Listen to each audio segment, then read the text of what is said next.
साहब एवं बहुजन समाज में जन्मे उन तमाम संतों, गुरुओं और महापुरुषों के चरणों में श्रद्धा के सुमन अर्पित करते हुए बहन कुमारी मायावती जी को अपना आदर्श नेता मानते हुए आज के इस मुरैना के कार्यकर्ता सम्मेलन में हमारे बीच में उपस्थित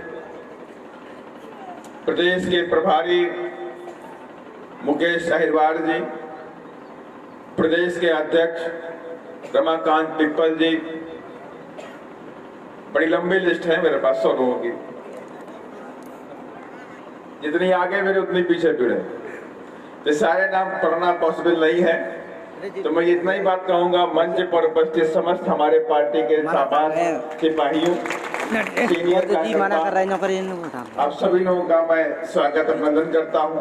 और सामने जो हमारे पार्टी के कार्यकर्ता हैं, जो सपोर्टर हैं, माताएं बहनें हैं, पिता तुल्य बुजुर्ग हैं, आप सभी लोगों का भी स्वागत अभिनंदन करता हूं कि जो आप इतने दूर दराज क्षेत्र से इधर आए और भारी संख्या में आए, पूरे जुनून के साथ में आए और जोश के साथ में आए, और आपने ये बात दिखा दी कि हमें अपनी बहन जी पर पूर्ण विश्वास और पूरी निष्ठा है। और अब इससे पहले हमारे वक्तागणों ने बात को रखा, और जो हमारी सांस्कृतिक टीम है ये समय समय पर बहुजन समाज के अंदर जागृति लाने का काम करती है। निशा बौद्ध जी और उनकी टीम, इन्होंने बहुत अच्छा एक गाना गा दिया आपके सामने। आधी भाषण की बात तो उन्होंने अपने गाने में कर दी कि वाकई देश तो खतरे में, संविधान भी खतरे में, आप सब जानते हैं। बहुत से हमारे नौजवान साथी जो अभी भी भारतीय जनता पार्टी छोड़ी है और आज इन्होंने बहुजन समाज पार्टी ज्वाइन की, उनका भी स्वागत करता हूँ। कम से कम आप देश हित में आपने बड़ा काम कर लिया। जो आज एक ऐसी पार्टी है जो देश को बेचना चाहती है, और बेचना ही नहीं चाहती, आधा उसने बेच दिया। सुनने के मेरे मुरैना का मुसद्दा भी बिक गया 16 करोड़ रुपए में। हो गया नहीं हो गया? पोरसा का मुसद्दा बिक गया सर। मुरैना बेचने वाले सुनने मिला। इससे पहले हबीबगंज का स्टेशन बिक गया आपके सामने, कई एयरपोर्ट बिक गए, और आज तो आ गया था हबीबगंज स्टेशन पर प्लेटफार्म का जो टिकट 5 रुपए का 3 रुपए का होता था, आज वो 50 रुपए का हो गया। माने अब आपको प्लेटफॉर्म पे घुसने का भी 50 रुपया पड़ जाएगा सर। तो क्या ये हालात ठीक है? क्या इस देश के अंदर सब धंधा सेट हो गए? आज भी हजारों करोड़ों लोग इस देश के अंदर रहते हैं जिनके पास शायद 2 वक्त की रोटी नहीं है, 1 वक्त की रोटी है। तो 50 रुपए दे करके प्लेटफॉर्म का टिकट नहीं ले सकते। लेकिन हो सकता है इस देश के जो प्रधानमंत्री माननीय नरेंद्र मोदी जी हैं, प्रॉब्लम उनके साथ में नहीं है, प्रॉब्लम उनके साथ ये बड़ी है कि चारों तरफ उनके धन्ना सेठ रहते हैं।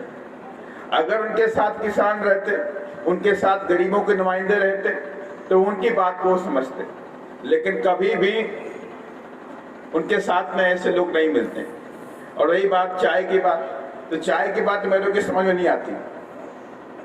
भाई मैं पढ़ा लिखा एक युवक हूँ, मैं इस बात सोचता हूँ आज 65 साल के माननीय प्रधानमंत्री जी हो गए, तो 10 साल की उम्र में चाय बेचना शुरू किए होंगे, यही तो नहीं होगी बात। और 10 साल का अगर आज से 55 साल पीछे जाइए, और 70 साल हो गए, नहीं 70 साल के साथ हो गए ना, आज से 60 साल पीछे जाइए, तो होता है उस समय जो ट्रेन चली, तो उस ट्रेन में क्या वाकई कोई चाय पीने लायक लोग होते थे?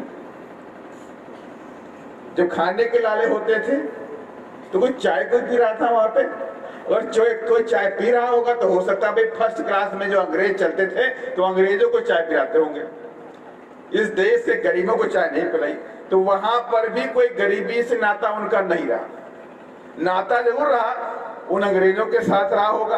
बड़े बड़े राजा महाराजा उस ट्रेन में बैठते होंगे, वो टी बोलते होंगे, टी पिलाते होंगे उनको। लेकिन इस देश का उस वक्त जो नील की खेती करते थे, जो उनके पास खाने के लालच उनके पास नहीं था, वो लोग इस देश में चाय नहीं पी रहे थे ट्रेनों के अंदर। लेकिन बात तो बिल्कुल जायज है, जिनको पता ही नहीं है कि किसानी क्या होती है, गरीबी क्या होती है, कुछ जाना ही नहीं है, तो उनके लिए कोई योजना बनाते भी नहीं। और उनका काम है सिर्फ बेचना बेचना बेचना, बचपन से सिर्फ बेचा है, तो बेचने का काम अभी भी कर रहे हैं। देखिए बेचने का काम अभी भी कर रहे हैं, पहले ही बेचा अभी बेच रहे हैं। आपके एयरपोर्ट सारे बेच दिए। एयरपोर्ट पर लिखा हुआ है अदानी जी आपकी सहायता करना चाहते हैं। एयरपोर्ट पे जो घुसेंगे तो लिखा है अदानी जी आपकी सहायता करना चाहते हैं। सारे एयरपोर्ट बेच दिए, रेलवे स्टेशन बेच दिया। अभी बजट जो पास हुआ उसमें कहा बैंकें बेच देंगे, बैंकें बेचने की प्लानिंग में आ गए। LIC को बेच देंगे, BPCL को बेच देंगे, और इसके बाद सबसे बड़ी बात एक और कहा कि हम बैड बैंक बनाएंगे। क्या बोले? हम बैड बैंक बनाएंगे। भाई बैड बैंक का आइडिया बड़ा अजीब सा है, किसने दिया कौन जाने वो जाने। इसका मतलब ये हो गया कि जो बड़े बड़े धंधा से, छोटे मोटे व्यापारी की बात नहीं कर रहा हूं, छोटे मोटे व्यापारी तो बेचारे कैसे जी रहे हैं वो खुद जान रहे हैं, कैसे उनका व्यापार चलता है, कैसे अपने परिवार पालते हैं, कैसे अपने उनके जो काम करने वाले लोग होते हैं उनको तनख्वाह देते हैं, वो खुद जानने कितनी परेशानी से निकल रहे हैं। लेकिन बड़े बड़े धंधा से उनकी संपत्ति दुगनी हो रही है, हर महीने एक नया रिकॉर्ड बना रही है कि इतनी हो गई, आज इतनी हो गई, इतनी हो गई। तो इसके मतलब क्या हो रहा है इसके अंदर? ऊपर से उनके लिए ही सारे प्लानिंग की जाती है, सारे काम उन्हीं के सारे किए जा रहे हैं। आप धन्ना सेठ सबसे जो कुछ बचा नहीं है सब खरीद चुके हैं। पहाड़ उन्होंने खरीद लिए, कोयले के पहाड़ खरीद लिए, गैस खरीद ली उन्होंने, BSNL को बीमार कर दिया।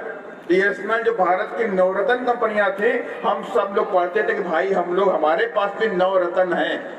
जैसे पहले राजा महाराजाओं के पास नवरत्न थे, अकबर के पास नवरत्न थे, तो ऐसे कहते थे भारत के पास भी नवरत्न है। माने कि BSNL है, HPCL है, ONGC है, gas off authority India limited हो गया, BRB और EIL हो गया, इस तरह से NTPC हो गया, ये हमारे नवरत्न है। माने कि नवरत्न के मतलब ये हो गया कि ये जितनी पब्लिक सेक्टर कंपनियां हैं ये सरकारी कंपनियां हैं। ये सरकारी कंपनी का मतलब होता है देश की जनता की गाढ़ी कमाई से बनाई गई कंपनी। समझ गए बात को? ऐसा नहीं है, यहाँ जितने भी लोग बैठे हैं उनके पैसे से वो बड़ी बड़ी कंपनियां और बैंकें बनाई गई। अब आप समझते हो कि हमने तो पैसा दिया नहीं है तो बैंकें से हमने बना दी, ऐसा नहीं है। आप जो भी इस देश में खरीदते हैं, कपड़े से लेके कफन तक, खाने से लेके पीने तक, फोन से लेकर रिचार्ज तक, जो भी आप इस दैनिक जीवन में उपयोग करते हैं उस सब के ऊपर आप टैक्स दे रहे हैं।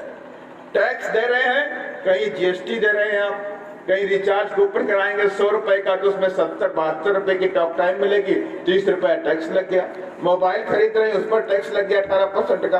आपने टीवी खरीदा, फ्रिज खरीदा, उस पर भी 18%। माने अगर 10,000 रुपए का आपका फ्रिज है तो 1800 रुपए आपने टैक्स दे दिया। 20,000 रुपए का फ्रिज है तो आपने 3600 रुपए टैक्स दे दिया। तो इस तरह से आपने हर चीज के टैक्स दे दिया।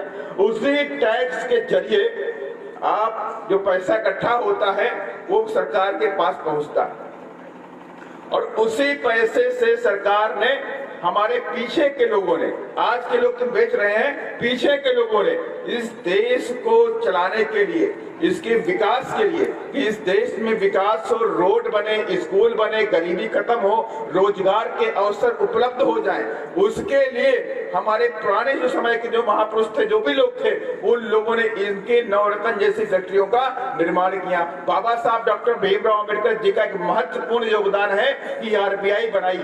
RBI बना करके कहा RBI बनेगी और RBI के तहत हम तमाम पूरे देश के पैसे कलेक्ट करेंगे, उससे हम विकास का काम करेंगे। उसी पैसे से, आपकी गाड़ी कमाई से ये नवरत्न जैसी कंपनियां खरीदी गई। माने कि अगर एक नवरत्न कंपनी, हम कहते हैं साल में 10 लाख करोड़ का प्रॉफिट कमाती है। हम एक एग्जाम्पल दे रहे हैं आपको। हम मानते हैं कि जो IOCL का जो कंपनी है, जिसे कहते हैं इंडियन ऑयल कॉर्पोरेशन, अगर IOCL 10 लाख करोड़ का प्रॉफिट कमाती है तो ये 10 लाख करोड़ रुपया इस देश के विकास में खर्च होगा नहीं होगा। लेकिन अब प्लान दूसरा क्या है कि अब इस सारी कंपनियों को बेच लो, इन कंपनियों को बेच लो, ये सारी कंपनियां प्राइवेट हाथों में पहुंच जाएं। माने कि अगर 10 लाख करोड़ का प्रॉफिट होगा तो अब वो देश की गरीबी के लिए, देश के विकास के लिए, देश की सुरक्षा के लिए खर्च नहीं होगा, वो धन्ना सेठों की तिजोरी में जाएगा। ये सारा पैसा धन्ना सेठों की तिजोरी में जाएगा। ऐसे काम पूरी तरह चल रहे हैं। और सबसे बड़ा एक दुर्भाग्य होने वाला है, सबसे बड़ा नुकसान ये होने वाला है कि जो बाबा साहब डॉक्टर अम्बेडकर ने हमको रिजर्वेशन दिया, जो छत्रपति साहू जी महाराज जो कुर्मी समाज से आते थे, कोल्हापुर विरासत के महाराजा थे, उन्होंने इस देश में रिजर्वेशन की परिकल्पना की और बाबा साहब डॉक्टर अम्बेडकर ने रिजर्वेशन की जो परिकल्पना को, अवधारणा को, उसका रूप दिया संविधान के अंदर और कहा इस देश में जो गरीब लोग हैं इनको सामाजिक और आर्थिक न्याय के तहत इनको इस देश में बराबरी का दर्जा मिलना चाहिए ताकि ये लोग भी इस देश की मुख्य धारा में आ जाएं। इसलिए इनको रिजर्वेशन मिलना चाहिए। और बाबा साहब डॉक्टर अम्बेडकर ने इस देश के दलितों को भी, आदिवासियों को भी और पिछड़ों को भी, इन सभी समाज के लोगों को रिजर्वेशन दिया। कहा रिजर्वेशन के तहत इनके बच्चे पढ़ लिख जाएंगे, रिजर्वेशन के तहत शिक्षा इनको मिल जाएगी, शिक्षा के बाद रिजर्वेशन के तहत तमाम तरह की बड़ी बड़ी नौकरियां मिलेंगी इनको। कोई आईएएस बनेगा, कोई आईपीएस बनेगा, कहीं पे IOCL में इंजीनियर बनेगा, कोई डॉक्टर बनेगा। इस तरह की एक बात चल रही थी इस देश के अंदर कि संविधान के जरिए इन सब जगहों पर हमारे लोग, गरीबों के बच्चे पढ़ लिख करके अधिकारी बन रहे थे। लेकिन अब क्या हुआ, 2015 की बात मैं आपको याद दिलाता हूं। 2015 में RSS के जो चीफ है मोहन भगवत जी, उन्होंने कहा कि भारतीय जनता पार्टी की जब सरकार आएगी तो हम संविधान को, हम आरक्षण को खत्म कर देंगे। कहा नहीं कहा था। और उस वक्त बिहार में चुनाव हो रहा था। उनके एक स्टेटमेंट के बाद बिहार के साथियों ने भारतीय जनता पार्टी का बोरिया बिस्तरा बंद करके वापस उनको दिल्ली भेज दिया। उसके बाद ये सजग हो गए कि भाई अगर हम आरक्षण को ऐसे खत्म करेंगे, संविधान से इसको संविधान से हटा देंगे तो ये पूरी देश की जनता, ये जो है गरीब जो समाज के जो लोग हैं, जो बहुजन समाज के लोग हैं, जो दलित हैं, जो आदिवासी हैं, जो पिछड़े समाज से बिलोंग करते हैं, चाहे वो जाट हो, चाहे गुर्जर हो, चाहे धाकड़ हो, चाहे कुशवाहा हो, ये सारे लोग मिल को हमें लाइन में लगा देंगे। तो इन लोगों ने दूसरा नाश्ता निकाल लिया। कहा एक काम करते हैं, इनको रिजर्वेशन जो है हम सीधे हमला नहीं करते, आप हम रिजर्वेशन को निष्प्रभावी कर देंगे। माने कि रिजर्वेशन तो संविधान में रहेगा लेकिन वो निष्क्रिय हो जाएगा, काम नहीं कर पाएगा। वो कैसे काम नहीं कर पाएगा कि सारे एयरपोर्ट बेच दो, उनको प्राइवेट हाथों में दे दो, सारे रेलवे का सिस्टम पूरा प्राइवेट हाथों में दे दो, सारी बड़ी बड़ी कंपनियां बेच दो, IOCL बेच दो, BPCL बेच दो, बैंकें बेच दो, तो बचा फिर क्या आपके पास? जहां आपके बच्चे पढ़ लिख करके इस देश में इंजीनियर बनते हैं, डॉक्टर बनते हैं, वहां तो वो चपरासी बन जाएंगे सब। सारा सिस्टम बैंक उनके हाथ में आ जाएगा सब। और ये हालात हो रहे हैं। आपने देखा भी है कि लेटरल एंट्री के जरिए इस देश में IAS IPS बनना शुरू हो गए। लेटरल एंट्री के जरिए साथ माने कि गरीब का बच्चा जो गांव से पढ़ लिख करके आता है, पूरी रात दिन सूखी रोटी खाता है, आधी रोटी खाता है, दिल्ली में जाके तैयारी करता है तो उधर खिचड़ी बना के खाता है, महीनों सालों खाता है, कहीं 2-2 3-3 साल तक तैयारी करता है, तब जाके कहीं बेचारा वो IPS या IAS की परीक्षा पास कर पाता है। लेकिन अब क्या सिस्टम हो गया कि अब सिस्टम ये कर दिया कि धन्ना सेठों के बच्चों को सीधे लेटरल एंट्री दी जाएगी। माने कि अगर आपका प्रभाव राजनीतिक रूप से आप प्रभावशाली हैं, आपके बैंक, आपका जो कुछ न कुछ सिस्टम सरकार के लोगों से सांठ-गांठ है, तो आपके बच्चे को पढ़ने की जरूरत नहीं है, धन्ना सेठों के बच्चों को पढ़ने की जरूरत नहीं है, वो सीधे आपके ऊपर बॉस बन के आ जाएंगे और लेटरल एंट्री के जरिए IAS IPS बन जाएंगे। अभी डिप्टी सेक्रेटरी की पोस्ट निकाली गई, उस डिप्टी सेक्रेटरी में कोई रिजर्वेशन का सिस्टम नहीं है। और खास बात देख लीजिए, जो भारत का संविधान कहता है रिजर्वेशन का सिस्टम होना चाहिए, 27% पिछड़ों के लिए होना चाहिए और दलितों के लिए होना चाहिए, वो रिजर्वेशन सिस्टम लेटरल एंट्री के में कोई भी फॉलो नहीं किया जाएगा। वो रिजर्वेशन सिस्टम वहां पे होता ही नहीं। इस तरह से काम हो रहा है और हमें जगने की जरूरत है और सोने की जरूरत नहीं है। अगर हम आज सो गए तो आने वाली जो हमारी जनरेशन होगी इस देश के अंदर, वो दोबारा गुलाम बना दी जाए, फिर आपके पास बचेगा नहीं सच, क्योंकि ये बहुत चालाक लोग होते हैं। ये चालाक इसलिए होते हैं कि बहुजन समाज पार्टी बहुजनों का आंदोलन है, इस बात को आप मान लीजिए। बहुजन समाज पार्टी ये बहुजनों का आंदोलन है अपने आप में, पार्टी के साथ में मूवमेंट भी है। और ये बहुजन समाज पार्टी इस देश में चाहती क्या है? बहुजन समाज पार्टी इस देश में चाहती है सामाजिक न्याय, कि सामाजिक न्याय मिलना चाहिए, आर्थिक मुक्ति का आंदोलन होना चाहिए। सबको सामाजिक न्याय के माने क्या हो गया? जातिवाद, ऊंच नीच की भावना इस देश से खत्म होनी चाहिए, सबको बराबरी का हक मिलना चाहिए। और दूसरी बात बोली आर्थिक आंदोलन माने कि हम जो अमीर और गरीब के बीच की जो खाई है उसे खत्म करना चाहिए। हमें सबके लिए समान अवसर उत्पन्न करने चाहिए, ताकि जो गरीब के जो लोग हैं वो भी बिजनेसमैन बन जाएं, वो भी आईपीएस बने, उनके बच्चे डॉक्टर बने, उनके बच्चे इंजीनियर बने। इस तरह का सिस्टम बहुजन समाज पार्टी इस देश में लाना चाहती है। इसीलिए सारी पार्टी बहुजन समाज पार्टी से घबराती है कि किसी न किसी तरीके से बीएसपी को रोक लो, बाकी कोई दिक्कत नहीं, कांग्रेस आ जाए या बीजेपी आ जाए उससे कोई फर्क नहीं पड़ने वाला। इसलिए हर हालत में सिर्फ बीएसपी को रोको। और इलेक्शन के टाइम पे आपको दिखता भी होगा ये सारे लोग एक हो जाते हैं। एक होने के बाद सिर्फ टारगेट होती है बीएसपी। बीएसपी को पड़पने मत दो, बीएसपी को रोक लो, बीएसपी को एमएलए एमपी जीतने मत दो। उनका यही मकसद होता है। वो जान रहे हैं कि अगर बीएसपी आगे बढ़ी तो गरीबों की आवाज बनेगी, गरीबों के बच्चे भी इस देश में पढ़ लिख कर आईएएस आईपीएस डॉक्टर इंजीनियर बने। इसलिए बीएसपी को रोकते हैं। बीएसपी अगर आती है तो दलितों के अत्याचार होंगे तो संसद में बीएसपी के सांसद शेर बन के दहाड़ेंगे। इसलिए बीएसपी को रोको। अगर बीएसपी आएगी तो असेंबली के अंदर जो प्रदेशों के अंदर जो संकट होती है, बातें होती है, अत्याचार होता है, हरासमेंट होता है, ये सारी बातें वहां पे उठाई जाएंगी। इसलिए बीएसपी को रोक लो। जब बीएसपी के लोग होंगे ही नहीं तो कोई भी आवाज आपकी उठने वाली वहां पर नहीं साथियों। और इसका सीधा एग्जाम्पल देख लीजिए।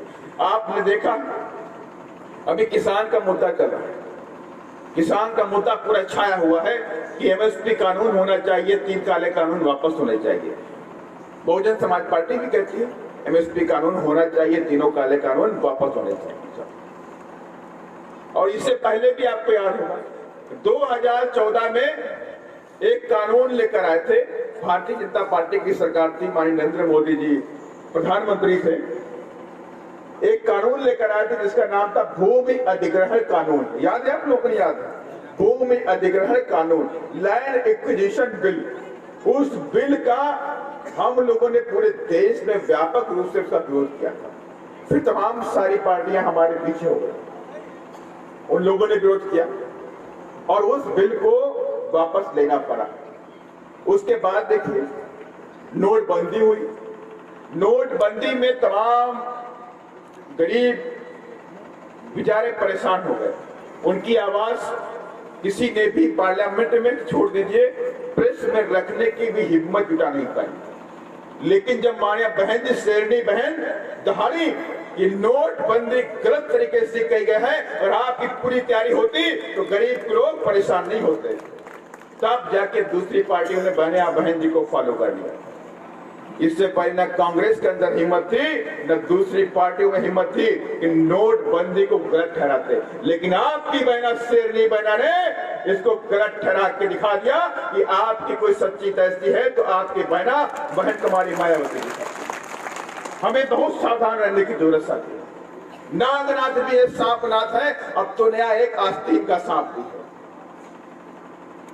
मैंने नया नाम बताया आपको, नागनाथ भी है मानने की भारतीय जनता पार्टी, और दूसरा क्या है? सांपनाथ है, हरी घास का सांप माने कांग्रेस। ये चुपचाप आएगा, आपको डस लेगा। और एक और नया नाम आ गया है जिसे बोलते हैं आस्तीन का सांप। वो हमारे मूवमेंट को, हमारी पार्टी को कमजोर करने में लगा हुआ है। लेकिन मैं दावे के साथ में कहता हूं ये बहुजन समाज पार्टी है जो महापुरुषों के संघर्ष से बनी है, इसे न कोई खत्म कर पाया है न कोई खत्म कर पाएगा। कांग्रेस लग गई थी जब माननीय श्री कांसी राम साहब ने DS4 बनाई, बीएसपी बनाई और पूरे देश के अंदर बहुजन समाज पार्टी का नीला परचम फहरना शुरू हो गया और चंडीगढ़ में 30वां अधिवेशन हुआ, 1 लाख एम्प्लॉई उधर पहुंचा तो कांग्रेस घबरा गई। उसने कहा कि जिस नीले झंडे को हमने महाराष्ट्र में दफन कर दिया था, वो नीला झंडा उत्तर भारत में कहां दिखाई पड़ रहा है। तो कांग्रेस के थिंक टैंक उसमें लग गए, तुम्हारी ये क्या हो रहा है, नीला झंडा कहां से दिखाई आ गया। जो बाबा साहब का झंडा महाराष्ट्र में था उधर तो हमने इसको खत्म कर दिया, ये उत्तर भारत में कहां से आ गया। तब उनको खबर मिली कि माननीय श्री कांशीराम साहब कोई आ गए हैं, उन्होंने नीला झंडा बाबा साहब का पूरी ताकत के साथ उत्तर प्रदेश में खड़ा कर दिया। और लग गए वो लोग कि भाई खत्म करो। कांग्रेस ने कहा बीएसपी को खत्म करो, DS4 को खत्म करो, बामसे को खत्म करो। पूरी टीम उनकी लग गई, 5 से 6 लोगों की टीम बना दी गई कि या किसी भी हालत में बामसे को खत्म कर दो। माननीय श्री कांशीराम साहब के साथ जो तमाम लोग थे महाराष्ट्र के, कई और प्रदेशों के भी लोग, ताजेंद्र झल्ली भी थे, कई और भी लोग थे, कई सारे नाम थे। कांग्रेस ने उनको खरीद लिया। कांग्रेस ने उनको खरीद करके उनको कई मंत्री बना दिया, कई मंत्री बना दिया, कई राज्यसभा भेज दिया। कहा अब बामसे खत्म हो गई। लेकिन साथ में कहता हूं वो धन्य है माननीय श्री कांशीराम साहब कि उनके साथी छोड़ के चले गए, लेकिन आप लोगों ने माननीय श्री कांशीराम साहब का साथ नहीं छोड़ा, समाज के लोगों ने साथ नहीं छोड़ा। और आज भी मैं दावे के साथ में कहता हूं, जो लोग भी बहुजन समाज पार्टी को कमजोर करना चाहता हूं, तो मैं उनको बताना चाहता हूं, चेतावनी देना चाहता हूं, आप खत्म हो जाओगे। ये महापुरुषों का मिशन खत्म नहीं होने वाला है, ये गलती मत दोहराइए। आप गलती मत दोहराइए। इतिहास के पन्नों में आपका नाम भी काजोल करके तरह लिया जाएगा और कोई आपके लिए कोई बनाम नहीं आने वाला। ये साथी में तमाम मेरे साथी बैठे हुए, आप सबको समझना पड़ेगा, सोचना पड़ेगा कि आखिर इस देश के अंदर ऐसी कौन सी पार्टी है जो इस देश की रखवाली कर सकती है, इस देश में गरीबी खत्म कर सकती है, इस देश में बंधुत्व ला सकती है, भाईचारा बना सकती है। तो एकमात्र पार्टी आपकी है बहुजन समाज पार्टी, और एकमात्र देश की नेता है बहन कुमारी मायावती के साथ, क्योंकि हमारे पार्टी के संविधान में लिखा हुआ, बाबा हम नहीं कहते हैं कि हम संविधान को लागू करेंगे। अब आपने देखा होगा कई सारी पार्टियां जब चुनाव आता है तो घोषणा पत्र जारी कर देती है, करती नहीं करती, तमाम तरह के वादे करती। कोई कहता मैं 25 रुपए किलो घी कर दूंगा, 5 रुपए लीटर दूध कर दूंगा, दूध की नदियां बहा दूंगा, गैस 100 रुपए कर दूंगा, 50 रुपए पेट्रोल कर दूंगा, फ्री बिजली कर दूंगा, फ्री पानी कर दूंगा, फ्री खाद कर दूंगा। इस तरह के मतलब आपको घोषणा पत्र मिल जाएंगे। लेकिन कभी आपने देखा कि बहुजन समाज पार्टी आपको कभी झूठे वादे करती? कोई मेरे साथी बता दे सकता। कभी आज तक माने बहन जी आपसे झूठे वादे किए? बहन जी एक बात कहती है चुनाव के समय में कि जब भी बहुजन समाज पार्टी सत्ता में आएगी, हम बाबा साहब के संविधान को 100% लागू कर देंगे। और जिस दिन बाबा साहब का संविधान 100% लागू हो गया, ये देश महाशक्तिशाली बन जाएगा। महाशक्तिशाली। इस देश में न गरीबी होगी, न जातिवादी होगा, न ऊंच नीच होगा। इस देश बंधुत्व के नारे पे बंद कर रहेगा साथियों। लेकिन ये लोग कभी नहीं चाहते इस देश के अंदर गरीबी खत्म हो जाए, ऊंच नीच खत्म हो जाए, जातिवाद खत्म हो जाए। ये लोग चाहते हैं कि इस देश के अंदर हमेशा गरीबी बनी रहे, जातिवाद बना रहा है, गरीब का बच्चा गरीबी में रहे और गरीब का बच्चा सिर्फ लेबर और मजदूरी करे। वो ये नहीं चाहते कि गरीब का बच्चा, किसान का बच्चा, मजदूर का बच्चा इस देश में पढ़ लिखकर कलेक्टर, डिप्टी और SP बन जाए साथियों। और ये अवधारणा सिर्फ बहुजन समाज पार्टी के पास है और ये हमने करके भी दिखाया है। जब उत्तर प्रदेश के अंदर बहन कुमारी मायावती जी की सरकार थी और मान्या बहन जी 4 बार मुख्यमंत्री बनी, तो हमने सारे काम करके दिखाए साथियों। आपके बगल में साथियों आगरा है, आपके बगल में आगरा है साथियों, आपने देखा भी, वहां पे हमने एक स्कीम लगाई 2009 में। बहन कुमारी मायावती जी ने स्कीम लगाई, उसका नाम था माननीय श्री कांशीराम साहब शहरी आवास योजना। और उस आवास योजना के तहत 2-2 कमरे का फ्लैट बना करके गरीबों को, लाखों माने हजारों नहीं, लाखों गरीबों को हमने फ्री में बांटने का काम किया और सर्व समाज के गरीबों को वहां पर देने का काम किया साहब।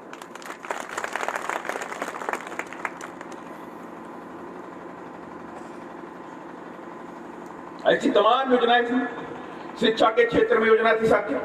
उत्तर प्रदेश में जब बहन की सरकार थी, उस वक्त सैकड़ों school, degree college, engineering college, medical college, कई सारी यूनिवर्सिटी खोली गई साथियों। और आज क्या हो रहा है देश में? माननीय प्रधानमंत्री जी नरेंद्र मोदी, बीजेपी की सरकार, अब आप बता दीजिए, आप 20 यूनिवर्सिटी का नाम बता दीजिए जो पिछले 5-7 सालों में खोली गई। कहीं खोली गई साहब?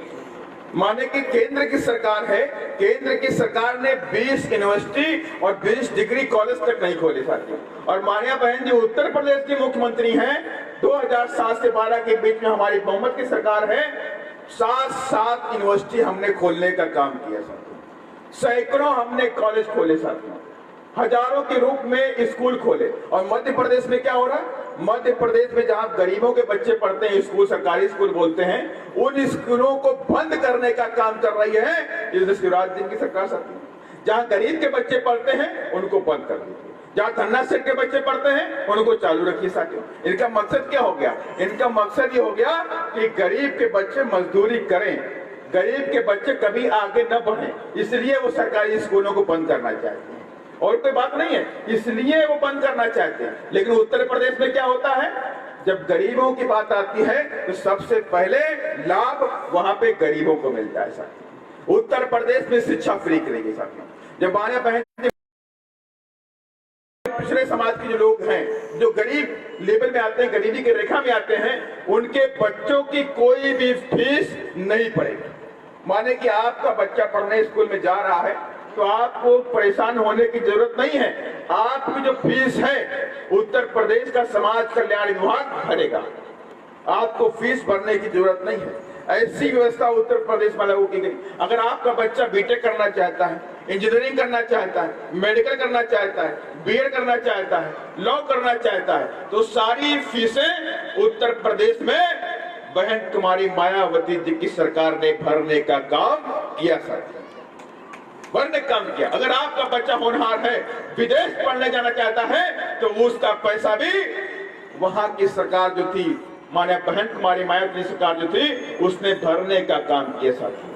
यही नहीं, उत्तर प्रदेश में एक योजना निकाल के लाई गई, महात्मा ज्योतिबा फुले योजना, माता सावित्री बाई फुले योजना साथियों। शिक्षा के क्षेत्र में योजना थी साथियों। और शिक्षा के क्षेत्र में माने कि जो हमारी बहनें होती हैं वो कक्षा 8 के बाद पढ़ाई पूरी नहीं कर पाती गांव देहात के अंदर साथियों, वैसे कमी भी होती। तो बहन जी ने कहा कि हमारी जो बहनें कक्षा 8 पास करती हैं, अब इनके लिए हम एक योजना लेकर आए हैं। जो हमारी बहन कक्षा 10 पास कर लेगी उसे 15,000 रुपए का चेक मिलेगा और एक साइकिल मिलेगी।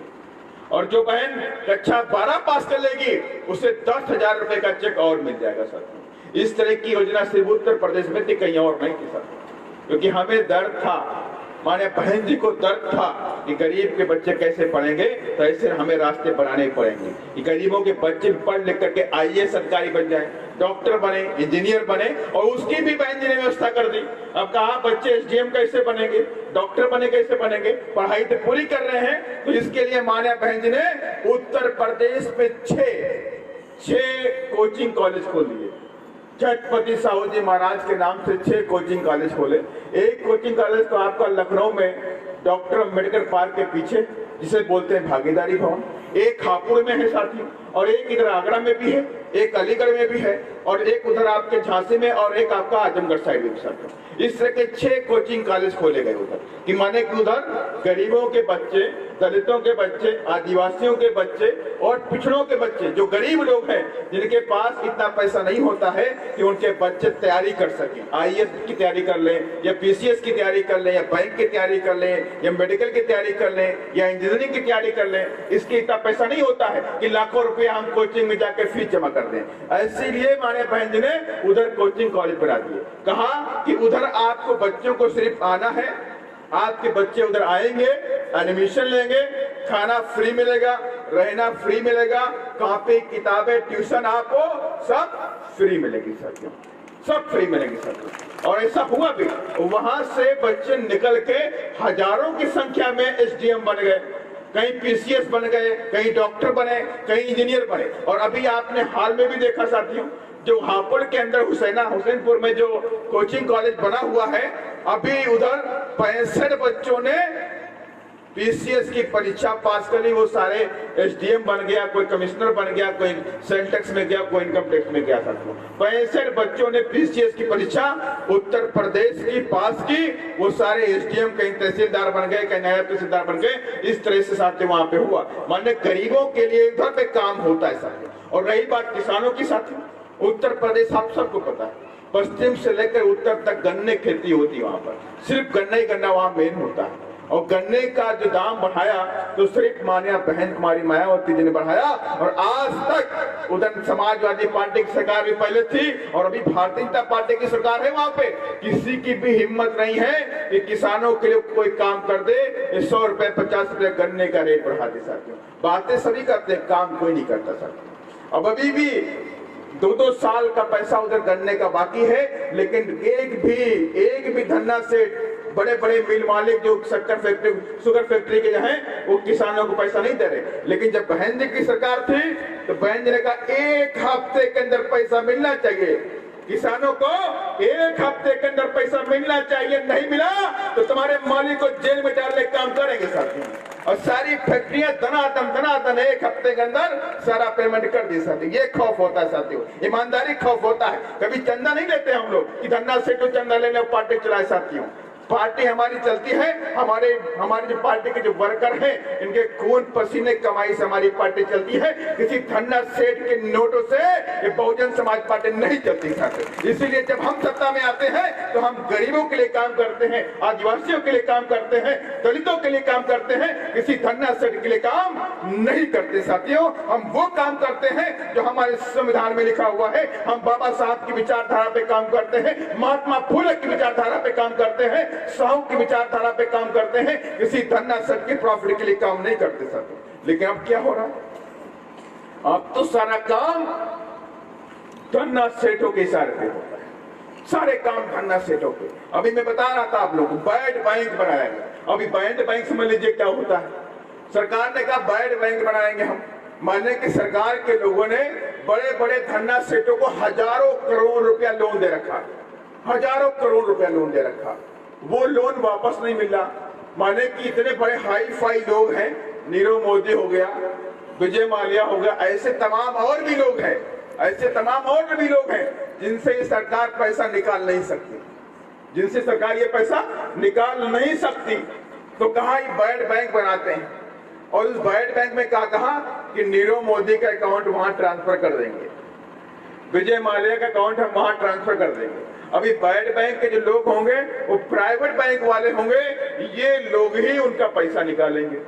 मानिए यदि उल्टी बात हो गई तो जो लोग पैसा लेके बैठ गए हैं उन्हीं से हम कह रहे हैं कि भैया अपना पैसा निकालने के लिए एक बैंक बना लो। तो बेवकूफी वाली बात नहीं हो रही सर। इस तरह से योजनाएं लेके आ रहे हैं, बैड बैंक बनाएंगे सर। माने कि 7 लाख करोड़, अब आप समझ लीजिए 7 लाख करोड़। आप लोग तो सब लोग, आपके घर में आटा फ्री नहीं है, लेकिन मोबाइल की क्रांति के डाटा फ्री है।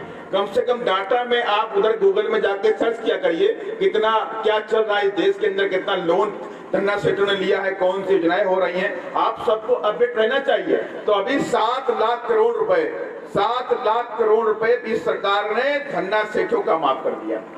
आपको पता भी नहीं, 7 लाख करोड़ रुपए इतना पैसा होता है कि 7 लाख करोड़ रुपए यहाँ पे जितने भी लोग बैठे हैं और उसमें मैं भी शामिल हूँ, मुझे भी नहीं पता कि 7 लाख करोड़ में कितने जीरो लगते हैं और ये जीरो कहाँ तक जाएंगे, ये जीरो कहाँ तक जाएंगे। माने ये पैसा सरकार ने धन्ना सेठों का माफ कर दिया और इतना पैसा होता है कि हजारों यूनिवर्सिटी इतने पैसे में बनती, हजारों अस्पताल बन जाते, हजारों तो नहीं लाखों स्कूल बन जाते हैं, कई सारी बड़ी बड़ी फैक्ट्रियां बन जाती हैं जिसमें हजारों लोगों को नौकरियां मिल जाती हैं।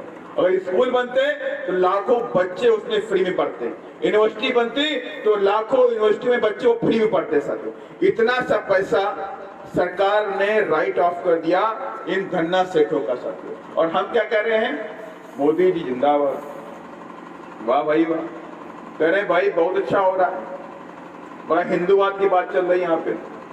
अरे एक बात देख लीजिए, वो सब बेच रहे हैं और आपको फंसा रहे हैं और आप बहुत खुश हो रहे हैं।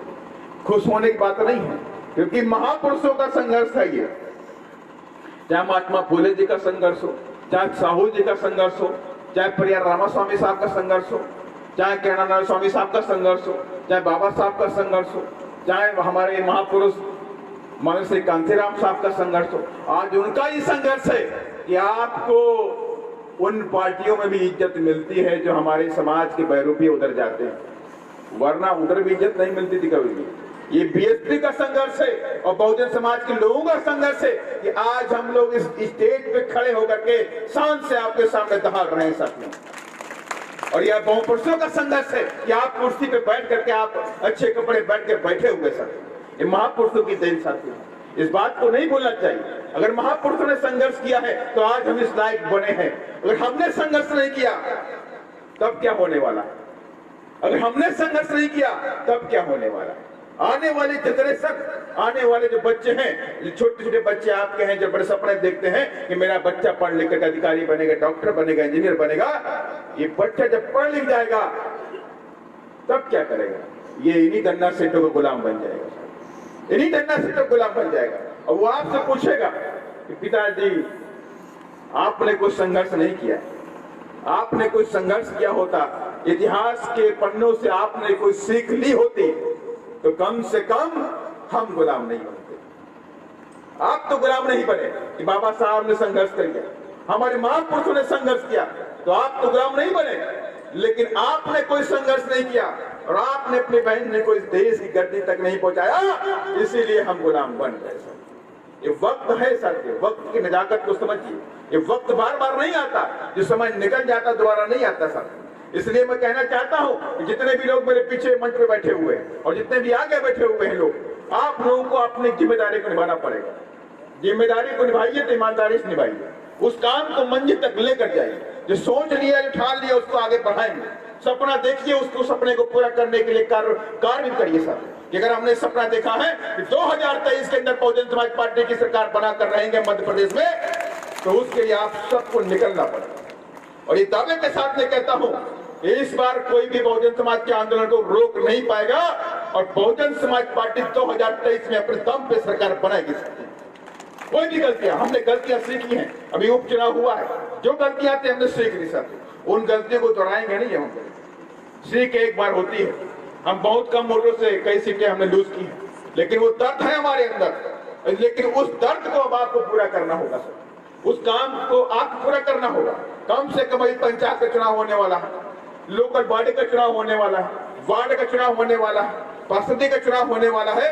इस चुनाव के अंदर आप नीला परचम पूरी जान से फहरा देना और बीएसपी के प्रत्याशी को जिता करके उसको भेज देना साथियों, तब ये बात बन जाएगी साथियों। इसलिए साथियों मैं कहता हूँ कि जो काम करिए उसी तरह से करिए, ईमानदारी के साथ करिए, निष्ठा के साथ में करिए, तो काम आपका पूरा होगा सर। और राम जी गौतम आज आपके साथ यहाँ पे खड़े हैं तो राज्यसभा सांसद बन गया है, ये भी पार्टी की देन, ये माने बहन जी की आशीर्वाद है कि आज मैं आपके बीच में राज्यसभा सांसद बनकर आया हूँ।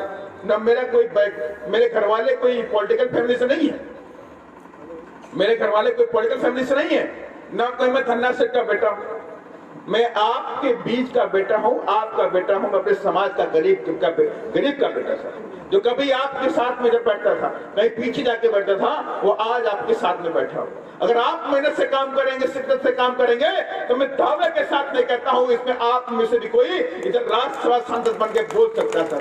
इसलिए साथियों, आप सबको तन मन धन से साथियों पूरी निष्ठा के साथ, पूरी ईमानदारी के साथ में अपने पार्टी के लिए, अपने मूवमेंट के लिए, अपने नेता के लिए काम करना पड़ेगा।